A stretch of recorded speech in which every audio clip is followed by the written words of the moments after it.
नरेंद्र मोदी जी कहा करते थे कि देश के नौजवानों को प्रतिवर्ष 2 करोड़ रोजगार देने का काम करेंगे।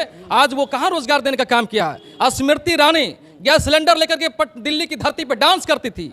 आज कितना महंगाई बढ़ गया है, उसको 2024 के लोकसभा चुनाव में धूल चटाने का काम करेंगे। युवा पत्रकार हैं, यूट्यूबर हैं मनीष कश्यप, हर समय उनका एक बयान आता है कि राजा का ही बेटा राजा क्यों बनेगा, जो हकदार होगा वही जो है राजा बनेगा। क्या कहिए। नमस्कार, आप देख रहे हैं द थर्ड आई। अभी हम जमुई में हैं और जमुई के आरजेडी कार्यालय में हैं। हमारे साथ में बात करने के लिए युवा अध्यक्ष हैं उपेंद्र ताती जी हैं। इन्हीं से हम जानेंगे कि लगातार जो है आरजेडी के ऊपर एक सवाल खड़ा होता है वंशवाद को लेकर। कहते हैं कि वंशवाद का ये परिवार है आरजेडी, क्या कहिएगा। सबसे पहले आपके चैनल को धन्यवाद। हिंदुस्तान में अगर वंशवाद की बात करेंगे तो रामविलास पासवान जी की पार्टी, चिराग पासवान जी की पार्टी, पशुपति पारस जी की पार्टी के अलावे दूसरा कोई पार्टी वंशवाद में नहीं डूबा हुआ है। राष्ट्रीय जनता पार्टी, राष्ट्रीय जनता दल जो जिस सवाल पे आप घेरे में लेना चाहते हैं, ये A to Z की पार्टी है। सभी जाति धर्म के लोगों को साथ में लेकर चलने की बात कर रहे हैं और जमीन पे दिख भी रहा है। एक तरफ नीतीश कुमार पूरा होर्डिंग लगा रहे हैं पूरे बिहार में, नौकरी के मतलब नीतीश, और तेजस्वी जी बोलते हैं नौकरी के मतलब तेजस्वी। आखिर में दोनों में सत्य कौन है। नीतीश कुमार जी तो लालू यादव जी से ही सीखे हैं। राजनीति का कहरा लालू यादव जी के साथ रहकर के नीतीश बाबू सीखे हैं। और 17 साल में नीतीश बाबू ने बिहार के नौजवानों को कुछ नहीं दिया। और हमारे तेजस्वी यादव जी जब सरकार में शामिल हुए तो 17 वर्षों में बिहार के नौजवानों को रोजगार देने का काम किया। और उन्होंने अपनी घोषणा पत्र में घोषणा किया था 2020 के बिहार विधानसभा चुनाव में कि बिहार के युवाओं को मैं 10 लाख नौकरी दूंगा। जब सरकार में शामिल हुए थे, हमारी सरकार जब शामिल हुई आदरणीय तेजस्वी प्रसाद यादव जी के नेतृत्व में, तब बिहार के युवाओं को 17 महीना में लगभग 5 लाख तकरीबन रोजगार देने का काम किया, सरकारी नौकरी देने का काम किया। नीतीश कुमार की ये देन नहीं है। हमने सीना ठोक करके हमारे नेता कह रहे हैं बिहार की जनता से कि मैंने 17 महीना में जो नौकरी दिया है, 17 साल में भारतीय जनता पार्टी के साथ रह करके नीतीश कुमार जी बिहार के युवाओं को रोजगार देने में विफल रही है। और भारतीय जनता पार्टी 2014 में घोषणा किए थे अपने घोषणा पत्र में, और प्राचीर के लाल किला से नरेंद्र मोदी जी कहा करते थे कि देश के नौजवानों को प्रतिवर्ष 2 करोड़ रोजगार देने का काम करेंगे। आज वो कहां रोजगार देने का काम किया है। स्मृति ईरानी गैस सिलेंडर लेकर के दिल्ली की धरती पर डांस करती थी। आज कितना महंगाई बढ़ गया है। स्मृति ईरानी कहां खड़ी है, आज महंगाई कहां चला गया है। जिस तरह से भारतीय जनता पार्टी के नेता बोलते हैं, उनके बोलती और कथनी और करने में साफ साफ अंतर पड़ रहा है। और इस बार हिंदुस्तान की जनता और खास करके बिहार की जनता उसको 2024 के लोकसभा चुनाव में धूल चटाने का काम करेंगे, दिल्ली की गद्दी से उखाड़ फेंकने का काम करेंगे।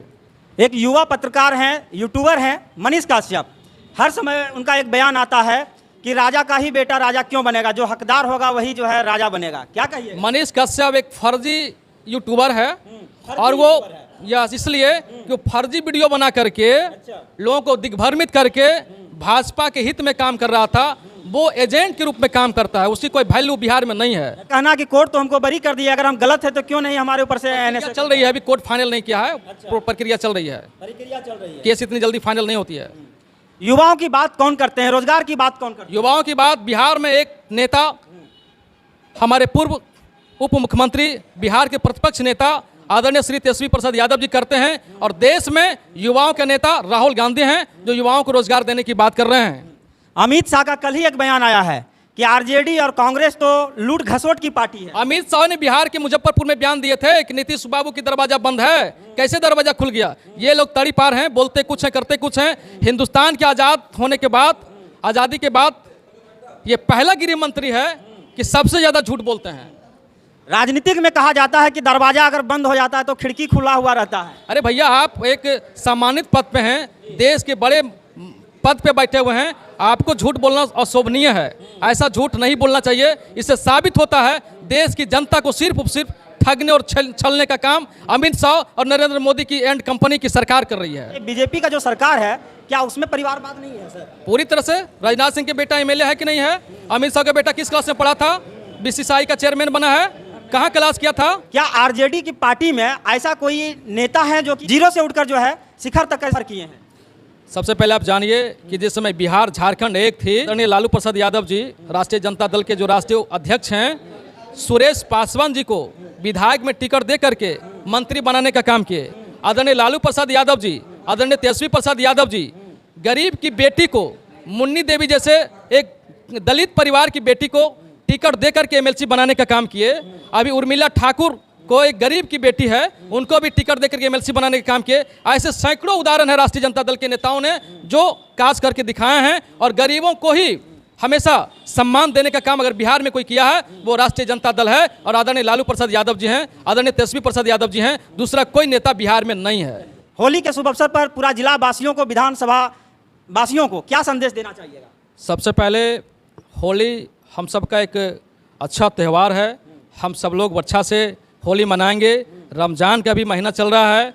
रमज़ान के महीने में भी, इस पावन पर्व में भी हम सब लोगों को, हिंदू मुसलमान सब हम लोग भाई भाई मिलकर के एक दूसरे को गले लगाने का काम करेंगे। दोनों त्यौहार हमारे लिए बहुत ही महत्वपूर्ण है। जैसे रमज़ान है वैसे होली है, और हमारे देश में हिंदू मुसलमान सिख ईसाई हम सब हैं भाई भाई। हम सब मिल करके हर त्यौहार मनाने का काम कर रहे हैं। हर्षोल्लास के साथ रमज़ान भी मना रहे हैं, होली भी मनाएंगे। और जमुई वासियों को हम अपनी तरफ से ढेर सारी शुभकामनाएं और बधाई देते हैं। आरजेडी के युवा अध्यक्ष हैं, इन्होंने साफ तौर पर कहे हैं कि अगर कोई गरीब को सम्मान अगर दिए हैं, अगर बिहार में कोई पार्टी है तो वो एकलौता पार्टी है, आरजेडी की पार्टी है। इस खबर को देखकर आप लोग क्या कुछ कहना चाहेंगे? आप अपना प्रतिक्रिया मुझे जरूर दीजिएगा। ऐसे ही खबर को देखने के लिए हमारे साथ बने रहें। धन्यवाद।